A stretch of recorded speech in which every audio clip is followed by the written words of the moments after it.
ఈ దినం దేవుని వాగ్దానం. ఈ ఉదయకాల సమయంలో ఈ దినం దేవుని వాగ్దానం అనే చక్కటి ఆత్మీయ కార్యక్రమానికి ప్రేమతో ఆహ్వానిస్తూ అందరు బాగున్నారా? ఉదయం లేచారా? ఉదయకాల ప్రార్థన, ఉదయకాల ఆరాధన, ఉదయకాల ధ్యానం మీరు ఎవ్వరు మిస్ చేసుకోకండి. మీకు వాగ్దానం ఇచ్చేటప్పుడు నాకు చాలా పోరాటం ఉంటుంది.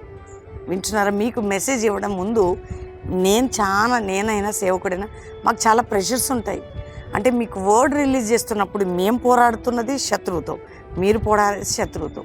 కాబట్టి ఎన్నో ఆటంకాల మధ్యలో మీకు ఈ వాగ్దానాన్ని ఇవ్వడానికి ప్రభు కృప చూపుతున్నాడు. ప్రయాణాలు, మీటింగ్సు, కార్యక్రమాలు, ప్రెషర్సు.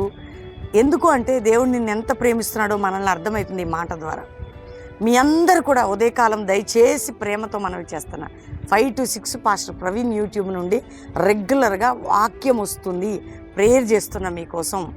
5 గంటలకే లైవ్ ఆన్ చేసి ఒక 5 నుంచి 6 ఖచ్చితంగా మీరు ప్రేయర్లు ఏకీభవించండి. దాని తర్వాత ఈ దినం దేవుని వాగ్దానం రిసీవ్ చేసుకోండి. వ్యక్తిగత బైబిల్ స్టడీ, వ్యక్తిగత ప్రేయర్ మిస్ చేసుకోకండి. దేవునితో గడపడం మనకు చాలా ముఖ్యం ఈ దినాల్లో. ఏంటండి, ఎండాకాలం కుంభవర్షాలు. నిన్న ఎంతో సిటీ అంతా వర్షమే. ఎందుకు? చాలా పోరాటాలు, ఎన్ని రకాలుగా అనేక ప్రాంతాల్లో ప్రజలు, రైతులైతే ఏడుస్తున్నారు. ఏంటి, మా పంట అంతా తడిసిపోతుంది. కానీ ఉదయం మీకు ఎందుకు చెప్తున్నాను? ప్రేయర్ ఒక్కటే ఆన్సర్, ప్రార్థన ఒక్కటే జవాబు. ప్రార్థనే మన బలం, ప్రేయరే మన శక్తి, మన ఆయుధం, మనకున్నటువంటి సమస్తం. అందుకే మిమ్మల్ని నేను ఎంకరేజ్ చేస్తున్నా. దేవుడు మీతో మాట్లాడుతున్నాడు ఈ ఉదయకాలం. ఏ ఒక్కరు మిస్ అవ్వకండి. ప్రభు తట్టు చూడండి, దేవుని గట్టిగా పట్టుకోండి. రక్షణ లేని, మారు మనసు లేని, ఇది రక్షణ దినం. మీ హృదయాన్ని యేసుకి సమర్పించుకొని, యేసు రక్షకుడని దేవుడని నమ్మండి. మీ జీవితాన్ని క్రీస్తుకు సమర్పించుకోండి. మూడవదిగా, ఎంతమంది కష్టకాల దుఃఖ సమయాల్లో ఉన్నారు. వాగ్దానం విని పట్టుకొని ప్రేయర్ చేసి ఒక లైక్ చేసి షేర్ చేయండి. అందరు వింటారు కదా, చూస్తారు కదా దేవుని వాక్యాన్ని. మీ వలన ఒకరు 10 మంది దేవుని వాక్యం వినటం మీకు మంచిది కదా. ఇప్పుడు నా ద్వారా దేవుని వాక్యం నాకెంత ధన్యత. నాతో పనిచేసే స్టాఫ్తో ఎప్పుడంట మనం దేవుని వాక్యాన్ని పంచుతున్నాం, మీరు అలర్ట్గా ఉండాలి అంట. అంటే మీరు కూడా అలర్ట్గా ఉండాలి. మీరు కూడా వాగ్దానం రాగానే, లైవ్ రాగానే అందరికీ పంపడానికి. అందుకని మీకు ఎక్స్ప్లెయిన్ చేస్తున్నా. ఈరోజు చదువుకుందాం చక్కటి వాగ్దానం. నేను చదువుతున్నాను. మరి యెహెజ్కేలు గ్రంథం 34వ అధ్యాయం 27వ వచనం 2వ మాట. నేను వారి కాడి కట్లను తెంపి వారిని దాసులుగా చేసిన వారి చేతి నుండి వారిని విడిపింపగా. వింటున్నారా? 34 యెహెజ్కేలు గ్రంథం ఎంత క్లియర్గా 2వ మాట, 27వ వచనం 2వ మాటగా. నేను వారి కాడి కట్లు, అంటే కొన్ని కట్లు ఉన్నాయట ఇశ్రాయేలు ప్రజలు, తెంపి ఎవరైతే వీళ్ళని దాసులుగా చేశారో వాళ్ళ చేతిలో నుండి విడిపిస్తారు. విడిపింపగా వాళ్ళు ఎలా ఉంటారనేది తర్వాత విషయం. దేవుడు ఏ విధమైన బ్లెస్సింగో.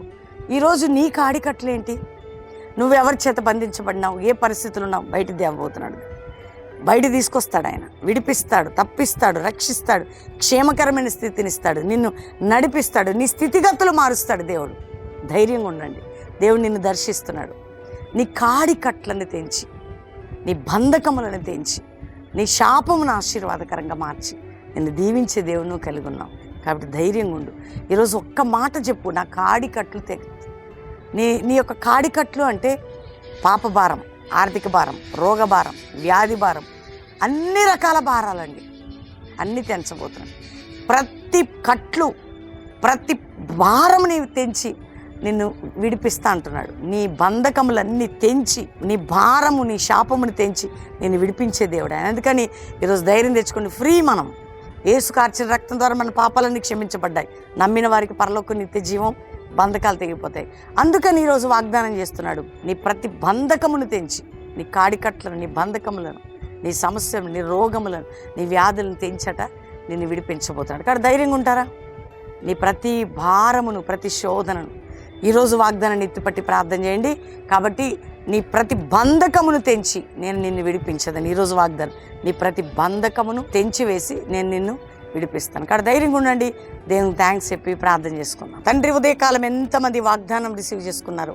రక్షణ లేని వారికి రక్షణ, పాపక్షమాపణ, రోగ వ్యాధులతున్న వారికి స్వస్థత, అప్పుల భారం, ఆర్థిక భారం, మానసిక ఒత్తిళ్లు, కుటుంబ భారాలు, అనేక రకాల శోధనల నుంచి నీ బిడ్డలు విడుదల పొంది ప్రతి పాపంపై విజయం పొందే కృప దయచేయండి. శాపము నుంచి విడిపించండి, బంధకముల నుంచి విడిపించండి, నానావిధ రోగముల నుంచి విడిపించండి.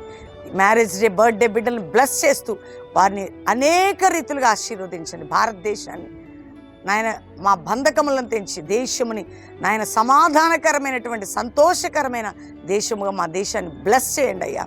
మా యొక్క దైవజనుల బిడ్డల్ని ప్రతి కాడి విరగొట్టబడాలి. సంఘాల్లో, సేవల్లో, మా కల్వరి మినిస్ట్రీలో, మా కుటుంబంలో కాడి విరగొట్టబడి గొప్ప కార్యాలు జరగాలి.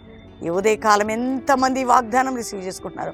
రోగముల నుంచి విడిపించి అయ్యా జరుగుతున్న మీటింగ్స్ అన్నీ మాయి కూడా ఈ రోజు నుండి అరకు ప్రభువా, అరకులో గొప్ప ఉజ్జీవ జ్వాల లేపి గొప్ప కార్యాలు చేయమని, ప్రజల కట్లను తెంచమని, లైవ్ చూస్తున్న వారి కట్లను తెంచమని యేసు నామములో అడుగుచున్నాం తండ్రి.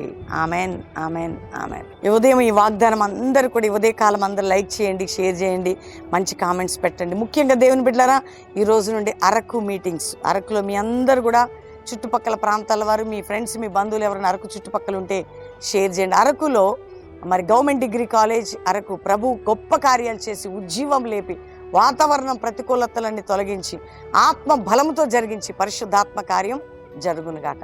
కాబట్టి మీరందరూ ప్రిపేర్ అవ్వండి, సిద్ధపడండి. మరీ ముఖ్యంగా దేవుని బిడ్డలారా, నెక్స్ట్ 27, 28, 29, 30 శ్రీకాకుళం మీటింగ్స్, అది ఆర్ట్స్ కాలేజ్ గ్రౌండ్ శ్రీకాకుళం. ప్రార్థించండి. ఎవరు బెల్లంపల్లి రావాలి, శనివారం రండి, మీటింగ్ ఉంటుంది. ఆదివారం అటెండ్ అయ్యి బ్లెస్సింగ్ తీసుకొని వెళ్ళొచ్చు ప్రభు సన్నిధిలో. కాబట్టి ఈ వాగ్దానము మీరందరికీ పంపండి. దేవుడు మిమ్మల్ని దీవించును గాక. Praise the lord.